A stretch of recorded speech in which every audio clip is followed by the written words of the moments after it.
네, 세월호 참사 특별수사단이 1년 2개월 동안의 활동을 종료하고 최종 수사 결과를 발표했죠. 자, 그런데 제기됐던 13개 의혹, 거의 대부분 무혐의 처분을 내렸습니다. 보면은 이제 유가족들 근데 이제 당연히 이 우려가 현실이 됐다. 분노하고 허탈감을 좀 표하고 있습니다. 보면은 또 유족들 그동안에 청와대 앞에서 노숙도 계속 해오고 그러면서 최종 수사 결과를 발표하는 걸 이제 현장에서 보신 분 특히 노숙 79일째 되신 분입니다. 고 임경빈 학생 어머니죠. 전인숙님 전화로 연결돼 있습니다. 안녕하십니까? 네, 안녕하세요. 경빈이 엄마 전인숙입니다. 예. 이제 경빈 어머님, 지금 청와대 앞에서 제가 방금 말씀드렸는데 79일째 지금 노숙 중이시라고요? 네. 힘들지 않으십니까? 계속해서 강추위가 있었는데. 추위나 이런 거는 예.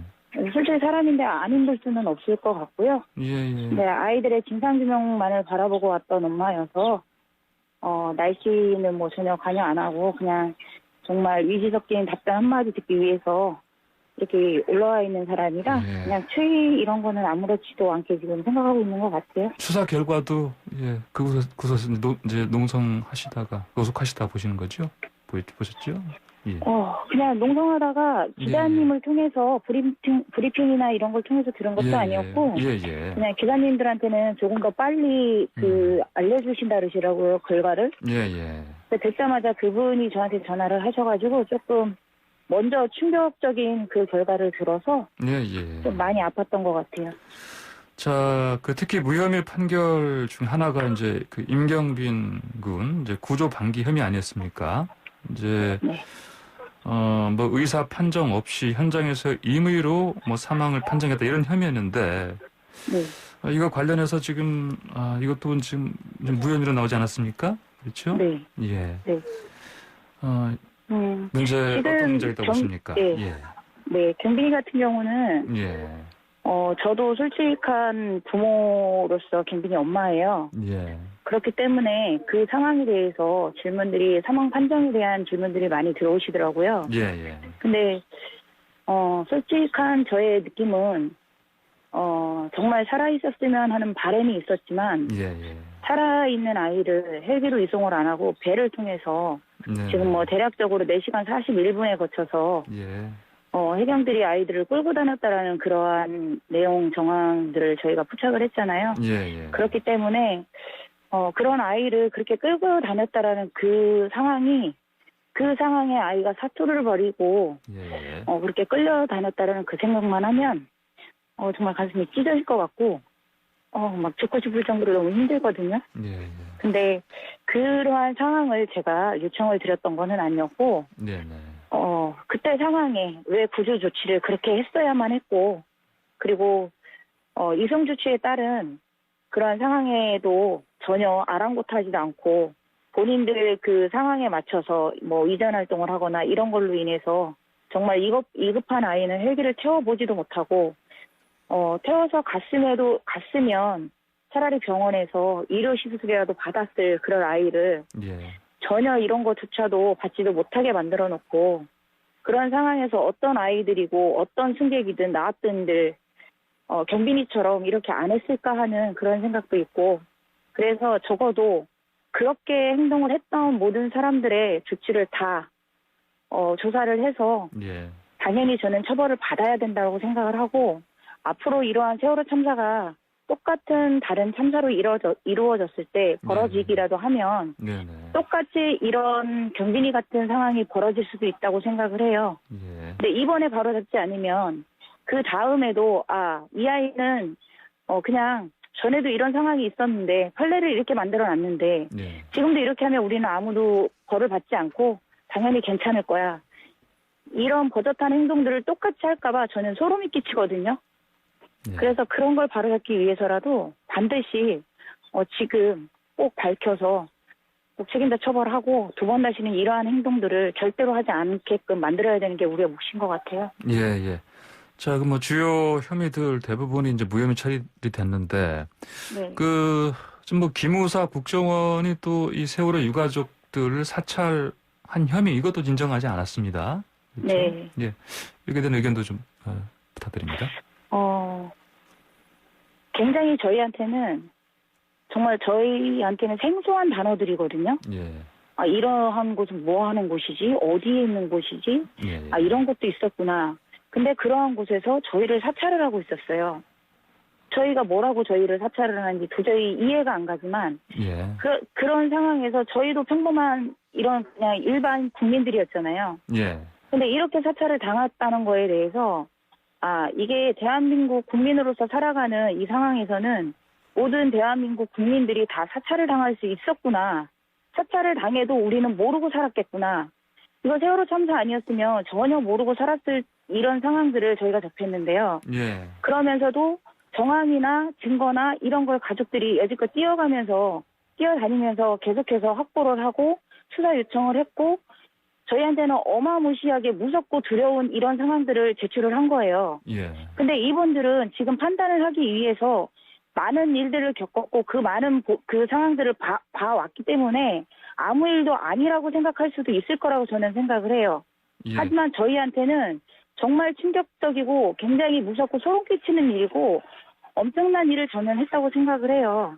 근데 예. 이러한 일들을 아무것도 아니고 아무 일도 아니듯이 그냥 너희들은 이렇게 살아야 되는 국민들이야. 이런 거를 저희한테 보여주는 하나의 일침이라고 저는 생각을 하거든요.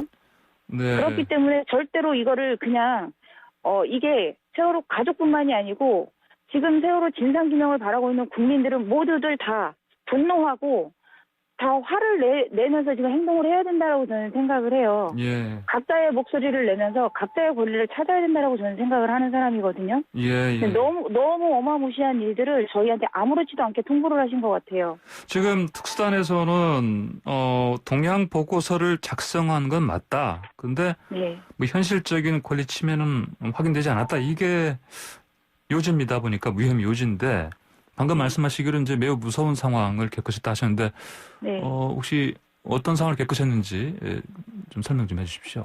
예. 가족들이 이를테면요? 진도를 내려갈 때 예. 사복을 입은 경찰 두 분이 계속해서 미행을 하는 상황에서 가족들한테 들킨 적도 있고요. 미행을 당하셨다고요? 예. 그분들의 답변은 네. 저희들을 보호하기 위해서 따라왔다. 이런 이야기를 하세요. 예. 실질적으로 저희가 겪었던 일이었고 그런 상황이면 저희들이 이렇게 가족들을 보호하기 위해서 동행을 하겠습니다. 정식적으로 정면으로 나오셔서 이야기를 하시고 예. 그리고 다녀야 되는 게 정상적인 거 아닌가요? 예, 그렇죠. 그거는. 마치 뒤에서 가족들이 쉬는 시간에 뭐 휴게소를 들른다거나 아니면 밥을 먹는다거나 그 길을 같이 동행을 하면서 미행을 하고 보고를 하고 이거는 절대적으로 가족들을 보호하는 그런 상황이 아니거든요. 예. 그리고 저 같은 경우는 그냥 일반 평범한 경빈이 엄마였고 예. 그냥 진상규명을 바랄 뿐이었고 왜 내 아이가 이렇게 억울한 이런 상황을 겪어야만 했는지를 반드시 밝혀야만 하는 그런 상황임에도 불구하고 저희가 계속해서 주장하는 거는 왜 세월호가 침몰했는지 그 원인이 뭔지 그리고 왜 구조를 안 했는지 그거에 대해서 지금 저희가 7년째 되어가고 있어요. 예. 7년째 저희가 목소리를 높여서 그 답을 듣기 위해서 행동을 하고 있는데 그 답변조차도 주지도 않으면서 예. 지금 이렇게까지 뛰어다니고 있는데 그거에 대해서 왜 저희가 이런 사찰을 받아야 되는지도 모르겠고 저도 보면 저 그 기기국을 통해서 예. 그 파악을 해봤더니 저도 서울의 경찰서 두 군데에서 예. 제 거를 조회를 했더라고요. 그냥 일반 평범한 엄마로서 누구를 패거나 아니면 제가 범법자도 아니고 죄를 지어서 다니는 것도 아니고 정말 이 억울함을 풀기 위해서 이렇게 다니고 있는 부모를 사찰을 한다는 거는 정말 이해가 안 되는 그런 상황임에도 불구하고 너무 정당하게 이유를 밝히지도 않고 예. 이유를 밝혀야지만 이건 정당한 거잖아요. 예. 국민을 보호하는 게 맞는 거고요. 경찰서 두 곳에서 조회했던 그 시점이 언제쯤이었습니까? 제가 알기로는 아마 2017년 정도 되는 것 같아요. 2017년이요. 예. 네. 알겠습니다. 자, 그렇지만 또 이번에 그 특조위 활동을 방해한 뭐 정부 관계자 9명 기소하긴 했습니다. 이 점은 어떻게 보십니까? 그 방청을 제가 예. 저희 세월호 같은 경우는 목포에 세월호가 인양이 됐을 때도 예. 가족들이 들어가서 지금 일을 제대로 하고 있는지 아니면 이 상황에 대해서 저희는 지금 7년이 되어가고 있지만 아직까지도 저희는 정부를 제대로 신임을 못해요. 예. 믿지 못하고 있는 상황에서 예. 지금 작업하고 있는 이 상황들을 저희가 지켜봐야만 했을 그런 상황에서 목포에도 다니면서 특조위 방해 재판을 거의 안산에 올라오면 서울을 갔다가 내려오는 그런 상황에서 늘 방청을 했었거든요. 예. 근데 방청을 늘 하면 이 관계자들이 정말 너무 뻔뻔하게 저는 그 얘기만 안 했으면 좋겠어요. 정말 피워보지도 못한 꽃봉오리들. 예. 그 꽃봉오리들이 그렇게 져야만 했던 그 안타까운 뭐 이런 이야기를 계속 하고 있는데 어째서 안타까워요. 하나도 도와주지도 않았는데 제대로 했다고 하면 그렇게 이야기를 하면 믿겠는데 전혀 그런 이야기를 믿을 수가 없어요. 저는. 네. 근데 너무 뻔뻔스럽게 아이들을 이야기를 했고 그리고 최선을 다해서 일을 했다. 이런 이야기를 하면서 저희가 계속해서 뭐 수첩이라던가 뭐 그 안에서 내부에서 이뤄지는 진행 사항이라던가 회의 상황이라던가 이런 걸 늘 보면서 이거는 의문점이 있고 이걸 밝혀주고 이런 거에 대해서 이야기를 해줬으면 좋겠다. 뭐 그 법원에서 재판을 하다 보면 저는 재판장에서도 느끼는 그게 있었어요. 예. 잘 살고 권력 있고 이런 사람들은 정말 이게 정말 자본이라고 해야 되나요? 재산에 따라서 정말 훌륭한 변호사를 쓰고 훌륭한 그 답변을 만들고 정말 철두철미하게 준비를 해갖고 와서 이 세월호에 대한 그 관련이 전혀 없는 것처럼 네. 너무 철저하게 만들어서 제가 앉아있는 그 상황에서도 우와 나라도 저렇게 믿겠는데 전혀 모르는 국민들은 얼마나 이 사람을 신임을 하고 믿었을까 이런 생각을 할 정도로 너무 준비를 철두철미하게 해갖고 오시더라고요. 예. 네. 그런 거에 대해서 네. 정말 너무 화도 나고 예. 네, 어머님 네. 지금 청와대 앞에서 지금 뭐 노숙 농성도 하고 계시지만 또 1인 시위도 지금 뭐 횟수로 3년째로 제가 알고 있습니다. 네. 이렇게 하시는 이유가 문재인 대통령께 뭔가 요구하시는 바가 있어서 그러는 거 아니십니까? 네, 지금 뭘 요청하고 싶으십니까? 그 세월호 특수단이 스스로 뭐 백서 쓰는 심정으로 정말 명명백백히 다 밝히겠다고 이미 선언을 하고 본인들이 알아서 꾸렸거든요. 근데 그 꾸렸음에도 불구하고 이미 2014년도 12월에 이미 발표를 먼저 했어요. 세월호는 안전사고였고 경비인은 헬기를 타고 나왔다. 그러함에도 불구하고 저는 도저히 믿을 수가 없어서 이기 사천위에다가 다시 재조사를 요청을 했었고 지금 이 상황에 지금 영상이 발견이 됐어요. 그래서 경비 영상을 보고 다시 재조사를 이제 착수를 하면서 그 특수단이 꾸려졌어요. 꾸려졌는데 저는 이 검찰 조직을 정말 믿을 수가 없다. 너무 그 똑똑하고 잘나신 그런 분들이잖아요. 잘하시는 분들이고 이런 분들이기 때문에 절대로 2014년도에 그 답을 바꿀 수는 없을 것 같아서 바로 저는 청와대로 올라왔어요. 제발 검찰에서라도 진상규명을 바로 해줬으면 좋겠다. 그러면 적어도 이 모든 기관을 수사할 수 있는 힘을 실어줄 수 있는 분은 대통령밖에 없을 거다. 그렇게 생각을 했고 그러한 답변을 요구를 해서 청와대에 올라와서 제발 그 의지 섞인 힘이 섞인 이런 이야기를 좀 검찰에다가 이야기를 해주면서 세월호 진상규명을 제발 좀 해달라는 그 취지에서 이렇게 그냥 무조건 그 당시에 아이 영상을 보고 아무 생각도 없이 정말 미친 사람처럼 피켓 하나 들고 비가 오나 눈이 오나 비가 오면 맞고 눈이 와도 맞고 그냥 계절 상관없이 그냥 그렇게 해서 이 자리를 지키면서 3년째 이러고 있어요. 횟수로는. 근데 아직도 의지 섞인 답변을 안 주고 계셔서 그 답변을 기다리고 있어요. 아직도. 자, 이번 결과 나온 다음에 사회참의회 그 장완익 위원장이 좀 사임했습니다. 책임진다면서. 이분의 사임은 어떻게 보십니까?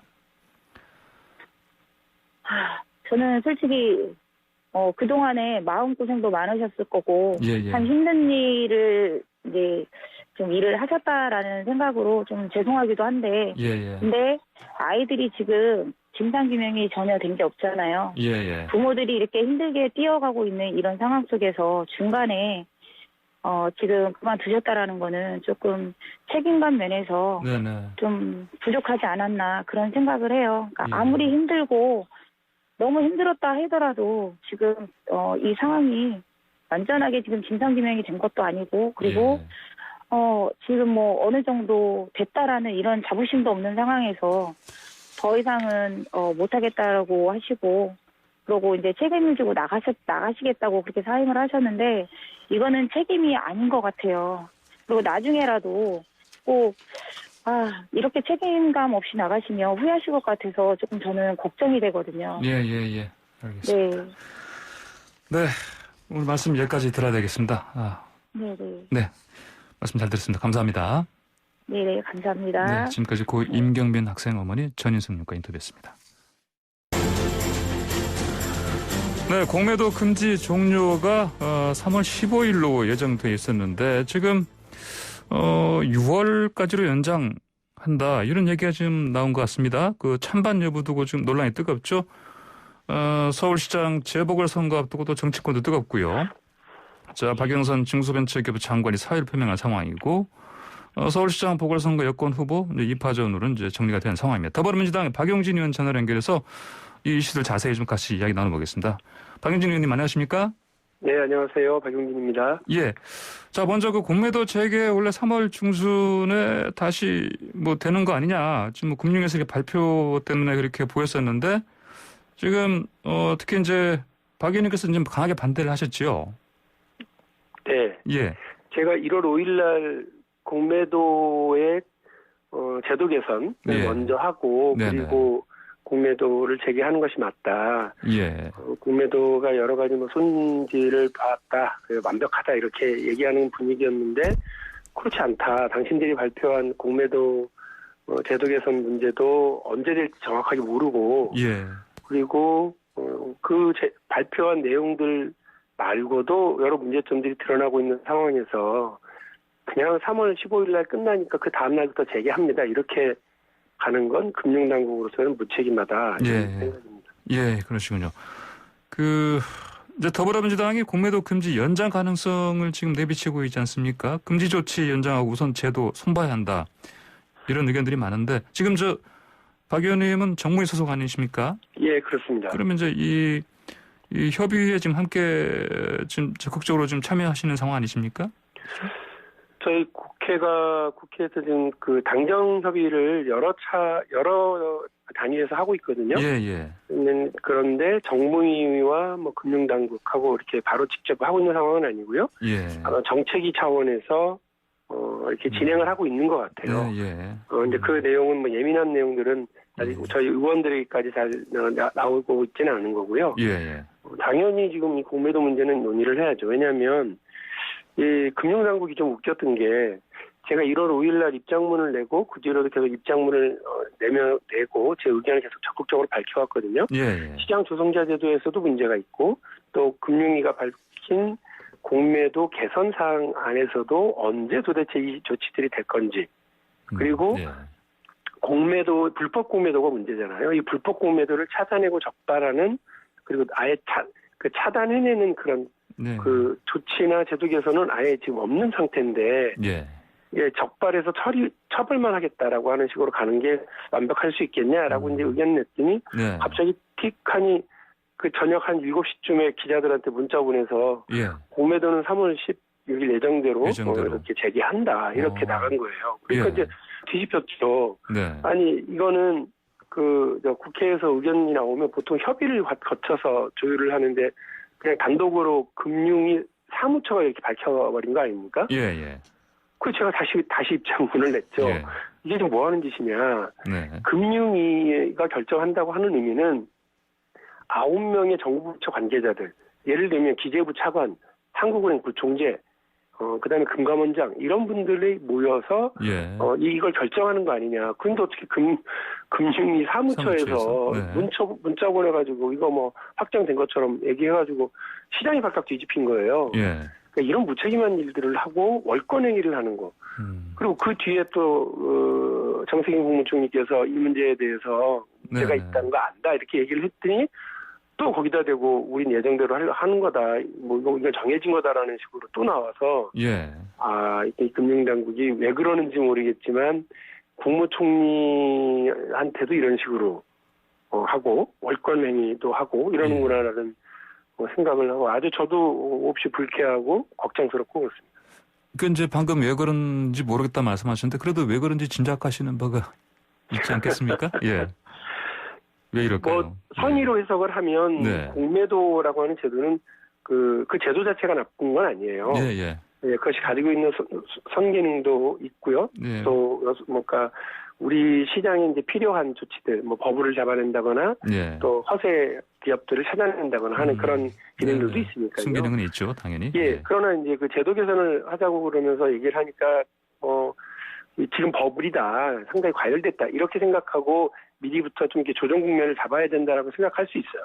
예. 이건 선의입니다. 네. 다른 하나는 이 증권사들과의 관계나 기관 투자자들과의 이제 관계 이런 자산 운용사들과의 관계에서 그들은 이 공매도를 통해서 돈을 많이 벌거든요. 예. 그리고 평균 공매도 금지 이전의 공매도 거래량이 뭐 4천억에서 6천억 사이로 왔다 갔다 하고 그랬으니까 아마 그 사이에서 엄청나게 많은 이익들을 보거나 그랬을 겁니다. 그런 시장의 주류들, 시장에 힘 있는 사람들의 어떤 이익을 지켜주려고 그런 건 아닌지에 대한 그 비판적 시각도 있다는 말씀을 제가 드리겠습니다. 예.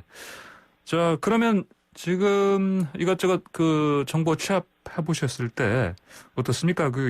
뭐 3월 15일 예정대로 이게 풀리는 거냐 아닌 거냐? 특히 이제 그 개미 투자자들의 관심이 높습니다. 좀 어떻게 뭐 예상할 수 있겠습니까? 저는 이걸 공정의 문제로 봐요. 예. 왜냐하면 어쨌든 우리 자본시장이 돌아가는 데 있어서 가장 기본이 되어야 될 것은 뭐냐면 신뢰거든요. 시장에서 신뢰. 내가 여기서 속임수를 당하지 않아. 내가 여기서 속이지는 않아. 라고 하는 그걸 신뢰를 가지고 내 돈을 맡기고 투자를 하고 이런 것 아니겠습니까? 근데 알고 보니까 내 돈을 누가 빼돌렸다거나 혹은 투자를 했는데 그게 기울어진 운동량이거나 구멍이나 보따리였다거나 이렇게 된다고 생각을 하면 그 제대로 된 자본시장이 구성될 수가 있겠습니까?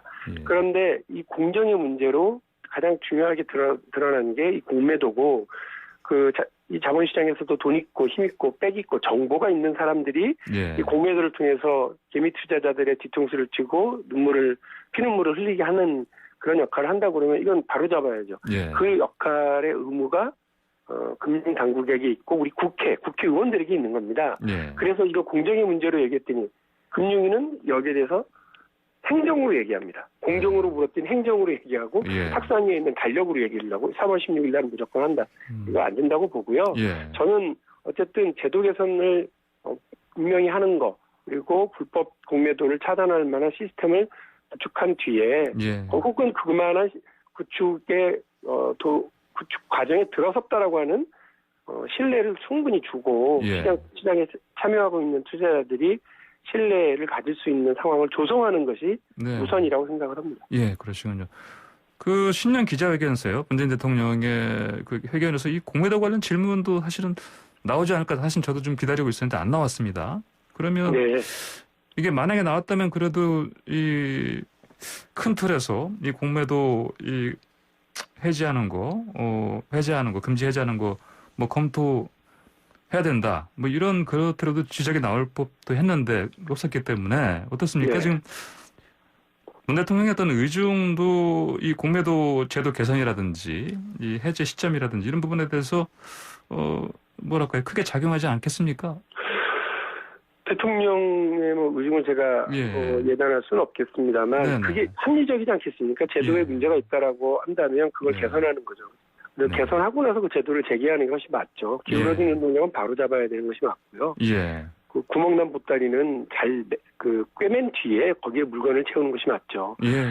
보면 공매도를요 2008년부터 계속해서 손질을 해왔어요. 예. 그러니까 이게 어제 오늘의 일이 아니에요. 근데 금융당국의 태도는 공매도는 무슨 사고가 터지면은 사후 약방문이었어요. 예. 그리고 이번에도요, 이 12월 달에 공매도 제도 개선안을 발표하면서 시장 조성자 제도를 손질하겠다 이렇게 발표를 했거든요. 예. 시장 조성자 제도에서도 불법 공매도가 있었다고. 그러니까 네. 증권사들도 불법 공매도를 심지어는 공매도 금지 기간에 자행하고 있었다고 하는 것이 적발된 거 아닙니까? 예, 예. 그거 자기들 입으로 그걸 발표를 해놓고 이런 문제가 있다고 발표해놓고 아무 문제 없는 것처럼 얘기하시는 게 어디 있어요. 그래서 예. 저는 네. 금융당국에게 지금 드러난 문제들 아니라도 사후 약방문도 좋으니까 예. 이거 분명히 하고 나서 공매도 재개에 대한 입장을 해야지 그냥 무조건 달력에 동그라미 쳐놨으니까 그날 한다 이렇게 얘기하시면 안 되죠. 예, 알겠습니다. 자, 지금 박용진 의원님 인터뷰 도중에 그 메시지들이 많이 들어오고 있습니다. 청취자분들. 네. 근데 보니까 7681님께서요. 박 의원님 팬들 많으신가 봅니다. 지금 7681님께서 합리적이고 소신 있는 박용진 의원님 기대와 믿음이 갑니다라고 보내주셨습니다. 이런 내용의 메시지를 봤네요, 보니까. 이게 예. 왜냐하면 네. 다 속 터지는 사람들 정말 많거든요. 예. 지금까지 있었던 불법 공매도 때문에 피눈물 흘리잖아요. 예. 그리고 나중에 적발을 해요. 네. 그러면 그 적발에서 과태료 물리고 했다고 치자. 이 손방망이 처벌로 끝나거든요. 예. 손방망이 처벌로 끝났다 하더라도 그럼 그 불법 공매도 때문에 피눈물 흘린 개미 투자자들한테 돈 돌려준 적 있습니까? 보상해 준 적 있어요? 그렇게 한 적 없거든요. 그거 얼마나 억울합니까? 네. 그리고 이게 이미 먹고 튀고 그리고 불법 공매도를 했었는지 적발도 못하고 여전히 거래는 수기로 하고 앉았고 이게 IT 강국 대한민국에서 이렇게 하고 있는 걸 방치해 두면서 예. 이게 원래 증권가에서 수기도 주고받고 하는 건 이게 원래 전통이고 문화다. 예. 그거는 신뢰가 있을 때 그렇게 하는 거예요. 신뢰가 있을 때. 근데 신뢰를 갖지 못하는 개미 투자자들이 이렇게 많이 늘어났는데 네. 여전히 신뢰를 가지세요라는 얘기하고 신뢰를 가질 수 있는 제도를 구축하지 못하는 금융당국은 도대체 뭐 하는 금융당국이냐. 예. 이번에도 시장조성자 제도와 관련해서 감리를 냈는데 예전에는 금융감독원이었어요. 예. 근데 이번에는 증권사들이 회원으로 가입해 있는 거래소가 있습니다. 네. 그러니까 손이 안으로 굽는다, 가재는 개편이다 이런 얘기가 나오고 물감리 얘기가 나왔는데도 불구하고 적발이 된 거예요. 예. 이거 지금 국회의원들한테도 제대로 수상하게 안 밝힙니다. 예. 어떤 증권사가 어떤 종목에 몇 회에 걸쳐서 어떻게 불법 행위를 했었는지 얘기 안 해줍니다.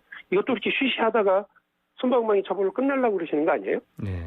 금융당국조차도 이렇게 불신을 받고 있는데 금융당국이 완벽하다라고 얘기하는 불법 공매도는 과연 자신 있냐? 예. 저는 솔직히 못 믿겠고요. 저도 그래서 24일 날 일요일인데요. 예. 제가 생각하는 제도 개선안 발표하고 이런 부분들은 조율하고 가야 된다라고 하는 점을 분명히 하려고 합니다. 그거 좀 설명 더 좀 해주십시오. 일단은 증권사들의 연대 책임이 커요. 증권사는 그야말로 배타적인 라이센스를 국가로부터 받아서 주식시장에서 거래를 체결하고 있는 그런 존재들 아닙니까? 네네. 그러면 거기에 불법 행위가 끼어들지 못하도록 차단할 의무를 가지고 있죠. 예. 그리고 당연히 그렇게 거기서 돈도 엄청 지금 벌고 있기 때문에 그런 시스템을 구축해야 된다고 저는 보고요. 네. 홍콩처럼 이들도 만일에 불법행위에 고의성이 있는 불법행위에 가담을 하게 되는 것이 드러나면 처벌받을 수 있도록 법 개정도 있어야 되겠구나 하는 것이 제 생각입니다. 이게 가장 큰 줄기고요. 몇 가지 제도 개선 사항 해서 같이 발표를 하겠습니다. 국회의원이 무책임하게 비판만 하고 말만 앞세울 건 아니잖아요. 예, 그러니까요. 제도 개선 법 개정 책임을 가지고 제도 개선에 대한 안을 가지고 가야 되고요. 유치원 할 때도 유치원 3법을 통과시키기 위해서 갖고 무조건 한유총을 비판만 했던 것이 아니고요. 이번에도 역시 마찬가지로 증권사를 비판만 하거나 금융당국을 비판만 하는 것이 아니라 제도 개선의 대안을 가지고 차곡차곡 한 걸음 한 걸음 이렇게 공정시장을 위해서 나가도록 하겠습니다. 예, 이제 박용진 의원 같은 분들이 지금 두 눈 부릅뜨고 지켜보고 있기 때문에 금융당국이 똑바로 좀 해야 되겠습니다. 지금 계속해서 좀 박 의원님 팬들 같아 보니까 계속 의견이 들어오고 있는데, 의견 주실 분들은 샵 0945번 50원 유료 문자로 보내주시기 바랍니다. 지금 유튜브에서 보이는 라디오로도 함께 하실 수 있습니다. 의원님, 지금 저희 하시는 분 아니고요. 라디오 전체 청취율 조사 기간입니다. 네? 라디오 청취율 조사 기간인데요. 아, 예, 예. 예, 예. 뭐 특히 저희 YTN 라디오로도 보니까 박 의원님 팬들이 많이 지금 보니까 방송을 듣는 것 같습니다. 전화 받으시면 아침 시사 프로그램 뭐 드신다고 대답해 주실 건가요? 아, 저요? 예. 예, 출발새 아침입니다. 네, 황보선의 출발새 아침입니다. 예. 예, 예. 자, 네네. 박 의원님, 마지막으로요. 네. 재보선 이제, 4월에 이제 서울시장, 그 다음에 부산시장 선거 끝나면은 마무리되면 공식적으로 대권 도전하신다고 이미 밝히셨지 않습니까? 예. 예, 이거 좀, 예. 어제 네. 그제 이틀 동안 광주 일정이 있어서 다녀왔고요. 예. 뉴욕 참배하고 나오니까 이제 기자들이 거기서 그 인터뷰 요청이 있어서 예. 말씀을 듣때 언제쯤 뭐 선언하느냐. 이게 원래 그 대통령 후보 도전하겠다라고 하는 의사를 밝힌 거는 좀 됐는데요. 예. 공식적으로 마이크 잡고 저의 정책과 비전을 설명하고 국민들에게 보고 드리는 자리는 아무래도 우리 당에게 되게 중요한 또 서울 시민과 부산 시민들에게 매우 중요한 4월 7일 보궐선거가 끝난 뒤에 하는 것이 맞겠다 이런 생각이고요. 예. 그 선거는 반드시 이겨서 더불어민주당의 정권 재창출의 기반을 단단히 하고 난 뒤에 어떤 방식으로 세상을 바꿀 건지 어떤 방식으로 박용진이라고 하는 젊은 정치인이 주류 질서 그리고 기득권 세력들에게 맞서서 변화를 위한 도전을 해낼 건지 어떤 용기의 마음을 가졌는지 말씀드리도록 하겠습니다. 예, 알겠습니다. 그럼 그때 이제 출사표 내시고 또 한번 저희 나오셔서 또 인터뷰했으면 좋겠습니다. 네, 오늘 말씀 잘 들었습니다. 예, 감사합니다. 네, 지금까지 박용진 더불어민주당 의원이었습니다. 홍보선의 출발사 아침 3분 마칠 시간입니다. 라디오 청취율 조사 기간입니다. 청취자 여러분, 청취율 조사 혹시 전화 받으시면 어떤 프로그램 듣는다고 답변하실지 샵 0945번 50원 유료 문자로 보내주시면 감사하겠습니다. 기대 좀 하고 있어도 되겠죠? 저는 잠시 뒤 4부로 돌아오겠습니다. 네, 황보선의 출발 새 아침 4부 시작합니다. 바이든 행정부가 어제 출범했죠. 향후 주한미군 병력 변화라든지 또는 이제 전시작전 통제권 전환 등 한미 군사 현안 많습니다. 어떤 영향을 받을까요? 자세한 내용 살펴보겠습니다. 김영준 국방대 교수 전화 연결됐습니다. 김 교수님 안녕하십니까? 네, 안녕하세요. 예. 자, 먼저 지금 일단 오스틴 국방부 장관 지명자 이 발언들을 보니까 이를테면 주한미군 변화라든지 그다음에 그 방위 분담금 같은 거 이런 경제적인 분담 이런 부분에서는 큰 압박은 없을 것 같습니다. 어떻게 볼 수 있을까요? 아무래도 트럼프 대통령 개인의 특성이 있었죠. 그리고 아메리칸 퍼스트라고 국내 우선주의 지지자들에 대한 어떤 자신의 포지셔닝 때문에 동맹국들한테 분담금을 압박하는 모양새를 오랫동안 펼쳤습니다. 저희 내부에서 13% 50% 논쟁으로 좀 알려져 있죠. 저희 쪽은 13%까지 수용한다는 입장인데 13%는 더 증액을 요구했고요. 바이든 행정부 시기에 오스틴 장관 지명자 청문회 발언만 보면 조기에 방위비 분담금 관련한 문제는 정리하겠다는 입장이기 때문에 이 분담금 관련한 어떤 증액은 사실상 동맹국들 의견을 많이 존중하는 쪽으로 정리가 될 것 같습니다. 보면 또 주한미군 축소한다 이런 얘기도 했지 않습니까? 트럼프 대통령이. 이 부분은 어떻게 될 것 같습니까? 네, 독일 미군을 돈을 더 안 냈기 때문에 축소하겠다 하면서 폴란드 쪽으로 옮기는 어쩌네 그런 얘기들이 많이 있었죠. 주한미군, 주일미군 얘기도 연설때 늘 나왔었고요. 이런 것들은 이제 바이든 행정부 시기에는 동맹국들과의 관계를 통한 다자연대를 통한 목적 달성을 복원하겠다라고 얘기했기 때문에 최소한 바이든 행정부 시기에 주한미군 감축에 관한 내부의 어떤 걱정스러운 얘기들이 좀 있을 것 같습니다. 그렇다면 이제 좀 주한미군 병력 규모는 큰 변화는 있을 것 같지는 않고요. 그다음에 방위 분담금도 크게 압박하지 않을 것 같다. 그러면 대신에 다른 역할을 우리 한국에 요구하지는 않을까요? 네, 맞습니다. 지금 많이들 보셨을 텐데 블링컨 국무장관 지명자라든가 에브릴리 힌스 D&I 국장 이런 분들 인터뷰를 보면 일관되게 지적되는 게 바로 트럼프 행정부 관련한 정책들은 다 잘못되는데 중국 견제 하나만큼은 기본적인 원칙은 우리가 동의한다. 방식이 거칠었지만 우리도 같은 목적을 지향할 거다라고 계속 하고 있기 때문에 이런 부분에 관련된 여러 가지 문제들은 우리한테 다른 명분으로 민주주의 가치동맹이라는 명분으로 압박을 해올 가능성이 높습니다. 예. 또 보면은요, 이제, 그렇다면은 또, 이 한일 갈등 부분이 있지 않습니까? 이 부분 관련해서도 어떤, 요구가 있지 않겠습니까?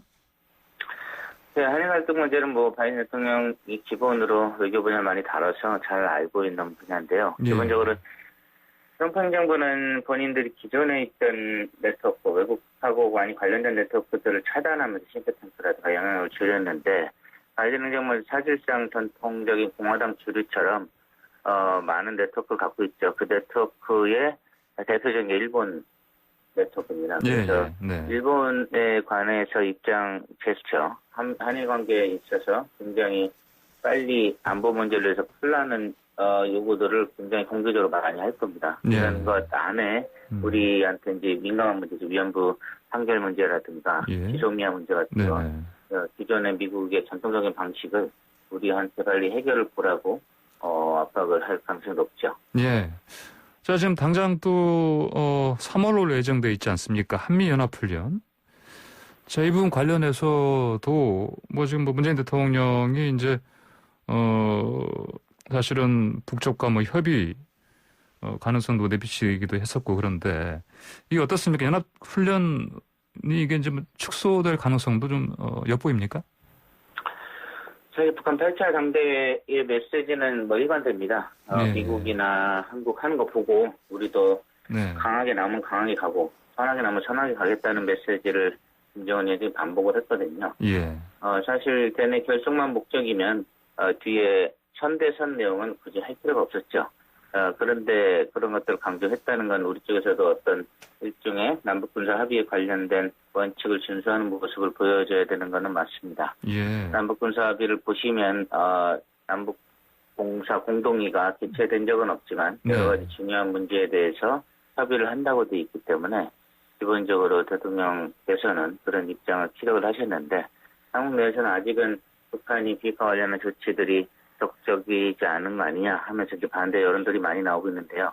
사실은 미국과 협의는 기본이기 때문에 대통령께서 굳이 강조를 하시지 않은 거죠. 그래서 북한과의 협의들도 뭐 이런 문제를 통해서 저렇게 정리를 하겠다는 얘기를 하셨는데 재밌는 거는 연합훈련이 사실 첫 번째 시험 때잖아요. 지금 바이든 행정부가 들어서 어떤 결정을 할까 모두 주목을 하고 있는데 사실 이 모든 걸 결정하는 거는 바이든도 아니고 남북도 아니고 코로나가 결정을 하게 됐습니다. 코로나가 지금 미군 내에서도 우리보다 더 엄격하게 주한미군 보시면은 지역까지 지도로 그리면서 통제를 하고 있거든요. 그래서 어기는 사람 중징계를 하고 있기도 하고 그런 면에 있어서 코로나 때문에 3월 정도에는 여전히 미군들이 백신을 맞는다고 해도 한국은 아직은 그런 것들이 더디기 때문에 코로나로 인한 축소 및 연기가 아마 결정적인 역할을 할 걸로 봅니다. 하여튼 한미 정부가 원튼 원하지 않든 간에 이 코로나라는 변수가 있기 때문에 그것 때문에라도 3월 연합훈련이 규모가 축소가 되거나 어떤 방식으로든 좀 변화될 가능성은 우리가 점쳐 볼 수 있겠습니다. 그렇죠? 네, 맞습니다. 자, 그리고요. 이 북미 대화 관련해서 이제 뭐 다 익히 알려진 대로 이 트럼프 대통령 시절에는 이른바 톱다운 방식, 두 정상 간의 합의를 통해서 진행됐는데 이제는 이제 바이든 시대 실무 협상 거꾸로 이제 바텀업 방식으로 갈 것이다. 이렇게 다들 예상하고 있습니다. 이 구도가 우리 정부의 뭐 이를테면 이제 대미 그다음에 한미 간의 어떤 관계 설정이라든지 여러 부분에서 어떤 영향을 미칠 것 같습니까? 네, 맞습니다. 뭐 기존의 전통적인 방식이 이제 바이든 방식은 아니고 바텀업 방식이 모든 외교의 기본이었죠. 사실 그 밑에는 국장 실장 급들이 협의를 하고 차관 장관 선에서 어느 정도 합의가 된 다음에 대통령의 사인을 하게 되는 구조인데요. 내부에서 결정이 끝나면.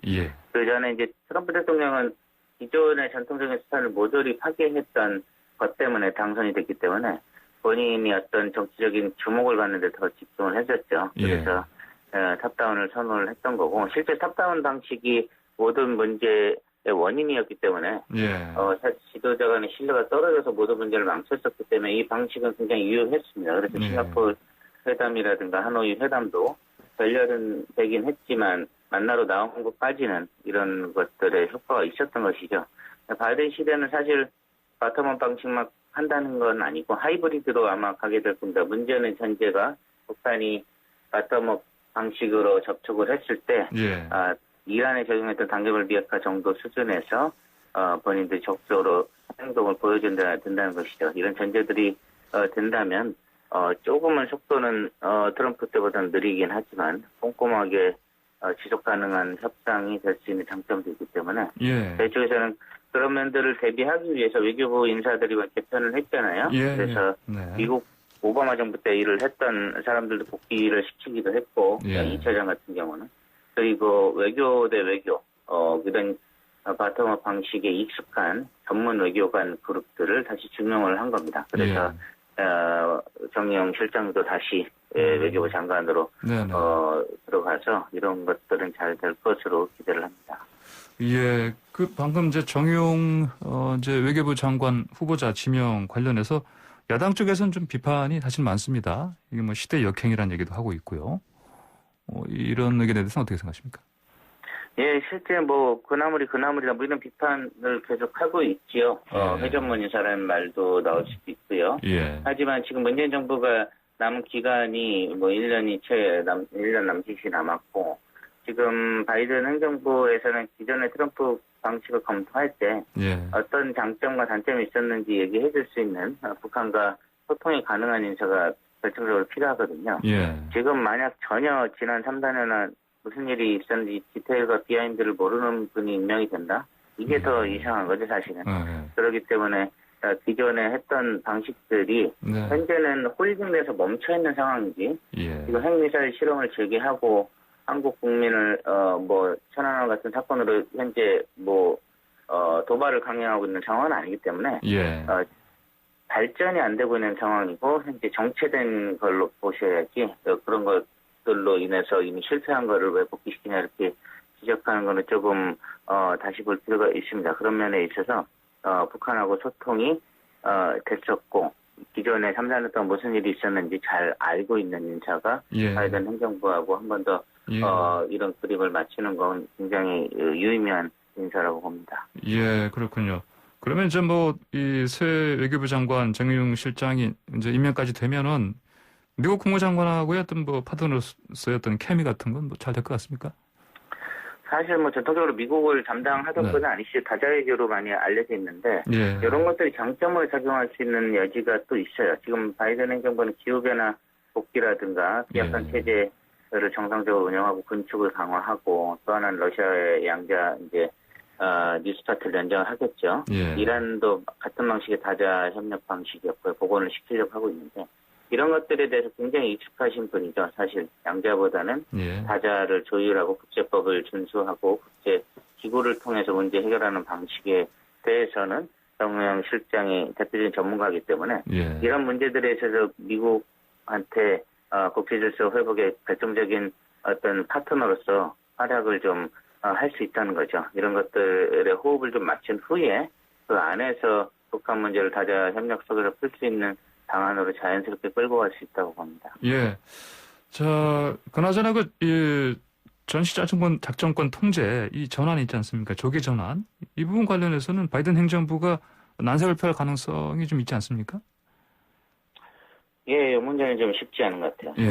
원래 미국 전체는 이제 전작권에 대해서 관계자들 빼고는 사실 좀 무심한 이슈이기도 하고 전작권은 오래된 문제잖아요. 오래된 문제이기 때문에 바이든 대통령도 어떤 문제인지는 인지를 하고 있습니다. 문제는 지금 바이든 행정부의 모든 정책의 포커스는 대중 경제에 플러스가 되느냐 마이너스가 되느냐를 갖고 판단을 한다면 전작권 자체가 이제 그런 목적에 부합하는지를 검토를 할 겁니다. 그리고 트럼프 시기에 여러 가지 이제 정책들에 대해서 검토하는데 이제 수개월이 아마 걸릴 거예요. 그래서 관련한 실장, 국장급 인사까지 마무리되는데도 코로나 극복하고 비슷한 시기만큼 걸릴 겁니다. 그렇게 되면 저희가 지금 문재인 정부 임기가 종료되는 시점을 목표로 국방부나 여러 가지 TF들이 지금 연합사회도 설립이 돼서 마지막 속도를 올리려고 하고 있는데 그거에 대한 기대치는 충족하기엔 바이든 행정부 아직은 업무 파악이 안 돼 있고 대중경제 플러스가 될지에 대해서 확신이 없다. 저는 그렇게 보기 때문에 우리가 어떤 논리를 갖고 이런 것들을 전작권 전환도 너희들의 목표 국익 향상에 굉장히 큰 도움이 된다는 논리를 갖고 접근을 하지 않으면 조금 어렵지 않나 그렇게 보고 있습니다. 예, 알겠습니다. 김 교수님, 오늘 아침 인터뷰 시간 내주셔서 감사드립니다. 말씀 잘 들었습니다.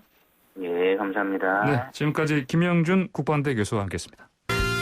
네, 매일 아침 스포츠의 매력을 짧고 굵게 전해주는 코너. 스포츠가 얼마나 좋은지. YTN 스포츠부 조은주 기자, 오늘도 코로나 방역 때문에 전화로 연결되어 있습니다. 조은주 기자, 안녕하십니까? 안녕하세요. 연일 어두운 소식 전해드려서 죄송합니다만 어제 마지막 소식으로 전해드렸죠. 쇼트랙 조재범 코치가 제자 심석희 선수에게 수년간 성범죄를 저지른 혐의로 징역 10년 6개월을 선고받았습니다. 재판부는 조 전 코치가 수년간 위력을 이용해 성범죄를 저지르고도 혐의를 줄곧 부인하고 용서를 구하지도 않았다고 판시했습니다. 예, 검찰이 구형한 게 20년이었으니까 절반이네요? 네, 재판부는 심석희 선수가 증언한 30개 성폭력 혐의 대부분을 사실로 인정을 했습니다. 피해자가 고등학생, 미성년자 때인 지난 2014년부터 평창올림픽 직전인 2017년 12월까지 7군데에서 30차례 강제추행, 성폭행 등을 당했다는 내용입니다. 예. 사실 많은 성범죄가 그렇듯이 이번 사건도 피해자의 진술이 사실상 유일한 증거였는데요. 예. 재판부는 진술의 증거가 본인이 작성한 훈련 일지였고 그게 신빙성이 있는지를 위주로 좀 공소사실을 입증했다 이렇게 말을 했습니다. 예. 진술이 일관적이고 구체적이고 분명하다라고 했는데 예를 들면 피해 장소의 가구 배치와 이불 색깔, 의자의 바퀴 모양 등등 세세한 증언을 했고요. 사건 후반부의 진술이 일부 어긋나는 부분이 있긴 하지만 이는 장기간 성범죄를 당한 피해자가 최초의 사건을 더 강력하게 기억하는 일반적 경향과 일치한다고 봤습니다. 예. 자, 이 보면은 정치인들 성 관련해서 이 성추문, 폭력 관련해서 이제 사건들 우리가 여러 들었는데 보면 이제 보통 위계라는 말이 많이 나오는데 이번에도 위계에 의한 성범죄 적용된 거죠? 네, 재판부는 성적 가치관이 형성되지 않은 미성년자를 상대로 국가대표 코치의 지위와 위계를 이용한 성범죄다 이렇게 명시를 했습니다. 어제 인정된 혐의 가운데 사실은 협박죄도 있었거든요. 이게 평창올림픽 직전인 2017년 12월에 피해자가 조 전 코치의 요구를 완곡하게 거절 의사를 표시하자 이거는 휴대전화 포렌식을 통해서 메시지를 살펴본 거예요. 그러자 조 전 코치가 절실하냐? 그럼 잘해봐라 이렇게 답장을 했대요. 재판부는 이제 국제경기가 임박한 올림픽 앞두고 이 발언은 선수 관리나 경기 출전에 대해서 불이익을 가할 수 있는 취지를 읽힌다라면서 협박죄도 인정을 했습니다. 조 전 코치는 검찰 구형량 20년의 절반 정도인 징역 10년 6개월을 받았고요. 200시간의 성폭력 치료 프로그램 이수해야 됩니다. 그렇군요. 자, 조 기자도 지금 어제 현장에 간다고 그랬지 않습니까? 네. 조 전 코치 어제 연록색 수의를 입고 법정에 들어왔더라고요. 이미 상습 폭행 등으로 실형 1년 6개월이 확정됐고 이거는 다 살았습니다. 구속 상태로 재판을 받고 있는 건데요. 선고만 하는 날이라서 25분 만에 끝났는데 조 전 코치는 미동조차 없었고 방청석에 지인들 가족들도 꽤 왔었는데 그쪽을 둘러보지도 눈을 마주치지도 않고 그냥 말없이 왔다가 갔습니다. 전해드린 대로 이제 무죄다, 성범죄는 정말 없었다 이렇게 주장을 해왔는데 사실 용서를 구하지 않았다고 해서 형량이 더 높아졌거든요. 항소심을 갈 것 같은데 입장 변화가 있을지가 주목이 되고요. 심석희 선수는 자가격리 중이라고 해요. 지인이 코로나19 확진돼가지고 어제 현장에는 못 왔고 소송 대리인이 왔는데 공소 사실이 대부분 인정돼서 다행이지만 형량이 조금 낮다. 사건의 중요도나 파장 또 수사와 재판까지 합치면 이제 2년 정도 되는데 그동안 선수가 겪은 피해에 비해서 10년 6개월은 좀 낮은 만큼 항소를 통해서 바로잡길 바란다라고 말을 했습니다. 예, 알겠습니다. 자, 조 기자, 이 소식 여기까지 듣겠습니다. 감사합니다. 네, 수고하세요. 예, 지금까지 YTN 스포츠부 조은지 기자였습니다. 네, 황보선의 출발새 아침 오늘 순서 마칠 시간 됐습니다. 청취자분 8736님께서 청취율조사 1위는 말밥 출발 새 아침이죠. 이렇게 응원 메시지 주셨고 9906님께서는 또 8976님 마찬가지고요. 믿고 듣는 황보선의 출발 새 아침 이렇게 보내주셨습니다. 8703님은 황새출요 이렇게 보내주셨습니다. 근데 청취율조사 전화 받으시면 황새출이라고 말씀하시면 못 알아듣습니다. 반드시 황보선의 출발 새 아침으로 답변 주시면 감사하겠습니다. 저는 다음 주 월요일에 찾아뵙겠습니다. 감사합니다.